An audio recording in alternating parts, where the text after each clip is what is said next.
Hi, it's Kylie Koo. Welcome to my studio. So today I'm working on the August challenge for the Art and Soul Studio Facebook group. And this month's challenge is Zine.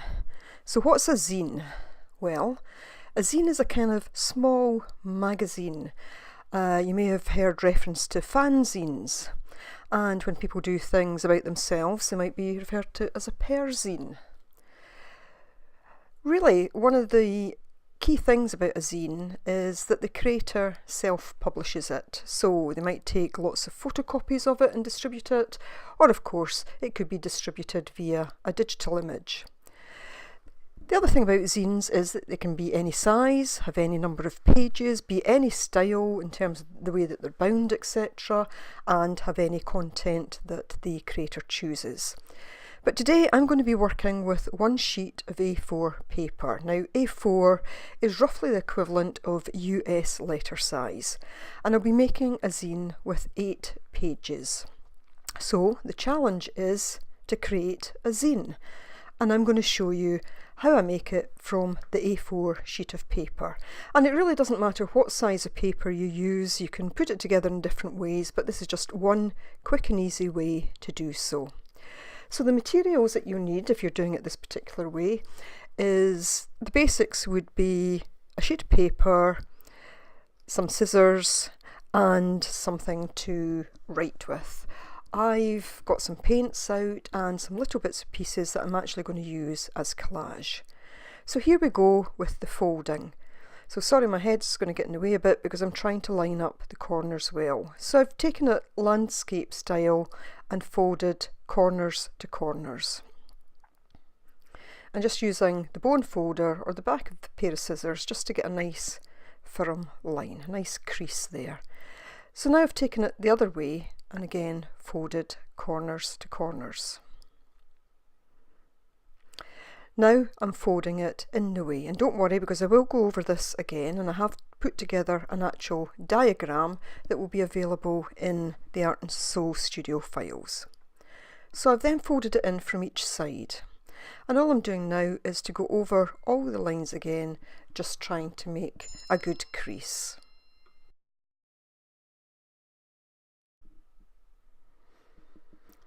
So once I've got all the lines done, and I just was going over them again, what I now need to do is to, and having the paper landscape style, is to cut from the middle to the crease on either side. And I've just doubled the paper over to do that. And you know, when you're doing this, you need to hold it in place when you're cutting the two sheets at once. Obviously the other way to do it would be to use a craft knife type thing. So then it's just a case of pushing the paper together and you end up with this little booklet. So it's folded in half and push the two pieces together. But again, I'll go over it. So just to show you that when this is folded up, each page is just slightly bigger than an ATC size. That's using an A4 sheet. Now what you do want to look at when you're going through is your page numbers, because if you want to have something specific on each page, then it's best to know in advance how you're going to do that. So here I am again, just showing you how to fold along the lines. And as I say, I've got all the fold lines marked. I've written on it where it should cut, and you can see it just pushes together almost like a star. So then I've written on the front page, page 2 and 3, and you'll see that these can actually be used as a double page. 4 and 5, which is a double page, 6 and 7 as a double page, and 8, which is the back page. And this means when it comes to a layout, I know which one will be my front page. And if I wanted to do a double page spread, I know where I can do those also. Now you see that when you turn it over, you know, you're doing the other side, what would appear to be upside down. And again, just showing you very quickly there how to fold it. Now, sometimes when you fold these papers, there can be a little bit stick out. You just maybe need to go over the lines once more. So here's a piece that we just prepared. Now, what we could do now is to decorate the background. Now, that could be done in any way you want. You could collage, you could stamp, whatever. All I would say is watch where the crease lines are, because if what you put on is very thick, you may just then have trouble folding it again. So all I'm going to do is sponge on some paints, and I've actually already prepared my page, but I'm just showing you how I do this. So I wanted some nice, light, bright, summery colours, because I'm calling this, or my theme for this, is summer. Not everything's going to be about summer, but I'm just going to call this my kind of summer edition. So there's the one that I'd already prepared. Now, because this is basic printer paper, I have tried not to get it too wet because I don't want it to warp too much. So I had already prepared a kind of mock-up of what I might want to go on each page, and now I'm taking my little pieces of artwork and other things that I'm actually going to collage down. So this is like the original kind of cut and paste type job. And as I say, if you look at the top of the screen there, you'll see that I'm placing them upside down, because we need to remember one side goes one way and the other goes the other way. So just starting to glue everything into place now, and all I'm using here is a glue stick.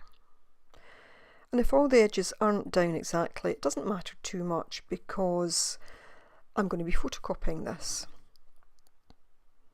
So just looking at that other side there and starting to place them. So now that I've got them in, what I'm going to start to do is to put some writing in. And I'm going to call this a share zine, simply because I'm sharing some information with whoever gets copies of this. And as I say, I'm just calling this Summer 2017. I'm hoping to do some more in future. And these are the sorts of things that you could send to friends, you could do swaps with others, you can trade them, you know, whatever you want. I think they're really quite fun to do. So here I am, I've got all my writing in now, and what I now want to start to do is just a bit of further decoration. And this is obviously just all down to personal choice. It can be decorated in whatever way you want, just adding little bits and pieces here and there.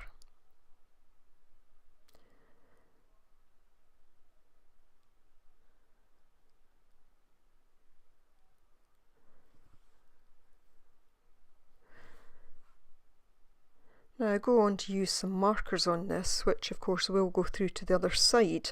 So, you know, if you are using markers, you're best doing the sheet full out like this.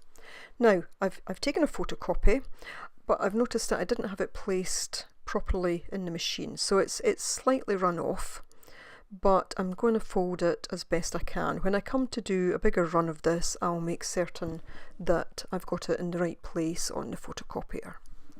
So I'm actually using some of the lines that were already on there just as a guide, and you'll see there that there was a little bit that was just slightly off, but I'm not going to worry about that. I think that's the thing with these things, you know, these are handmade, they will have little imperfections, and it's very much about embracing the imperfections rather than worrying about them. So I'm now folding this the other way because I want to make my cut along the centre, but I wanted to be able to see it more clearly, so I folded it that way. So I'm not looking at the kind of drawings and designs. I'm just cutting along the middle. There we have it. Now I do need to go back over my creases just a bit more to make it just a bit easier to fold. There we go, pushing it into the kind of star shape, and again I'm just going to go over some of the lines because it's got paint on it now. You know, there are little bits where it's just needing a little bit more of a fold, but I am just about there. You know, go over the lines as many times as you feel you need. So We'd love to see you in the Art and Soul Studio Facebook group if you're not already a member. So do come along, and if you'd like to join in the challenge, that would be great. And everybody that joins in the challenge will be entered into a competition to possibly to receive one of these. One person will receive a copy of this. And I'm also going to run a little other competition that doesn't involve you actually having to make one of these, but come and join us in the Art and Soul Studio if you'd like to learn more about that. So, as always, thanks very much for watching. Bye for now.